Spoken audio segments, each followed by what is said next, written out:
Today we are unboxing the JBL SB 231 soundbar. We purchased it for 12,000 rupees on Amazon. It's a 2.1 sound channel system. It's Bluetooth enabled, HDMI compatible and comes with Dolby audio. Let's start the unboxing. The reason for selecting the SB 231 was I was looking for a simple sound system which comprises of less speakers and less wiring. A 5.1 channel would mean lot of speakers and lot of wiring, which would cause a lot of headaches. I was not looking for a theater-like sound experience. The intention was basically to improve the audio from the TV. We have the subwoofer here. Along the subwoofer they have packaged another box. Let's unwrap the subwoofer. It looks really good. I mean, the finish and the edges are neatly done. At the front we have the JBL logo as well. Back side we have a cable which is attached to the subwoofer, and there's no additional power cable requirement, which is a good thing. Overall the fit and finish is fine,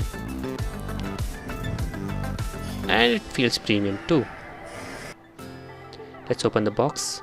Inside the box we have some documentation, some cables and the remote. The remote is slim. It feels premium. A lot of soft rubber. And we have the battery compartment. The battery they have used is the button cell, so that's how they were able to keep it so slim. So the remote feels good. Next we have some documentation. We have a template for drilling holes if you want to hang the soundbar. Keeping it aside, we have some warranty manuals and a setup guide. HDMI cable, that's good, and the power cable. We have the wall mounting hardware as well, which we are not going to use. Let's unbox the soundbar now.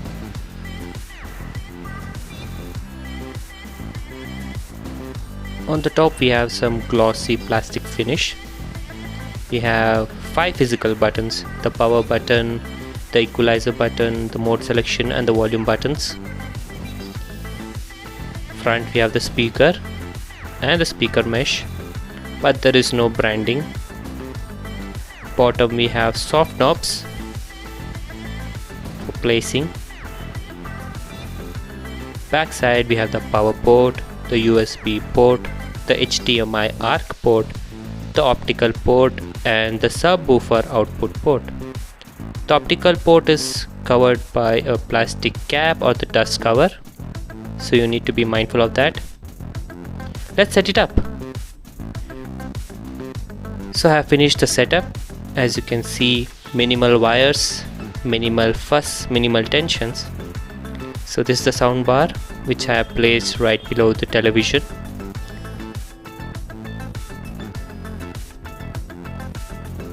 And we have the subwoofer wire running. So as per the instruction manual, the subwoofer has to be placed below the soundbar level. So I found a spot. So we have 3 cables coming to the soundbar. One is the power cable, the second is the HDMI ARC cable, and the third is the subwoofer cable. So we have to be careful while inserting the HDMI cable. It has to be the HDMI ARC port on the television. So let's power it up. So when you power it up, you see a LED light. There is no hi, hello, welcome. The beauty of HDMI ARC cable is that you can use the TV's remote to fire up the soundbar and the television, and also use the same remote to control the volume.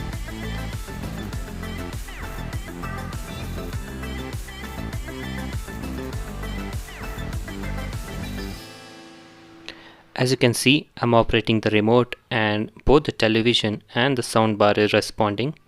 The LED on the soundbar is flashing as I reduce the volume. So yeah, it's a good thing. So let's hear some music.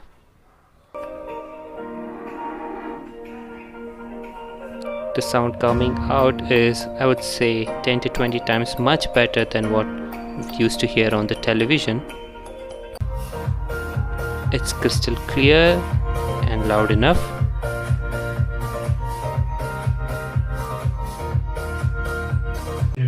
There was one particular problem I faced.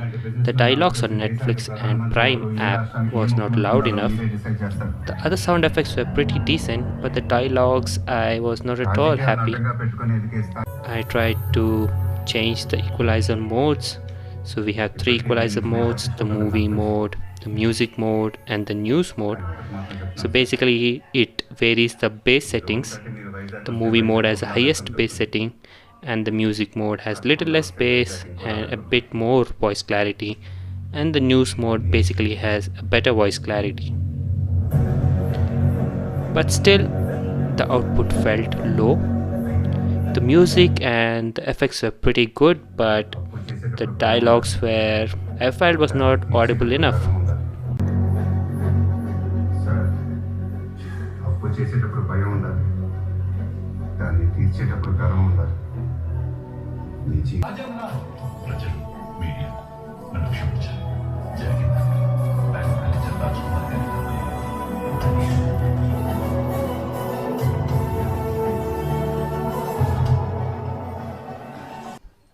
I tried to do some settings which I found on the internet.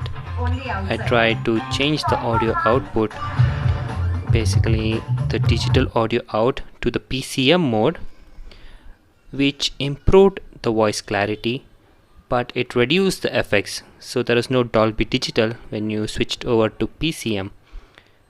So I was not happy with that because I missed the sound effects. So I switched it back to Auto 1 and went back to do the Dolby digital. The good news is this issue is localized to OTT apps only. YouTube and the regular TV channels play fine. The sound is crisp, loud, and clarity is good enough. Even in the OTT apps you can opt out of the 5.1 sound and select the stereo sound, but you got to do this manually every time you play a movie. So let's listen to some bass boosted songs. The bass is really good. You can hear the trembling sound. The glass is virtually shaking up, and you can see the trembling behind the woofer as well. Overall, I'm very happy with the purchase. It has met my requirement, and hopefully the future OTT updates will resolve the dialogue issues and we'll have a better wholesome experience. Thank you for watching this video. I hope you guys liked it.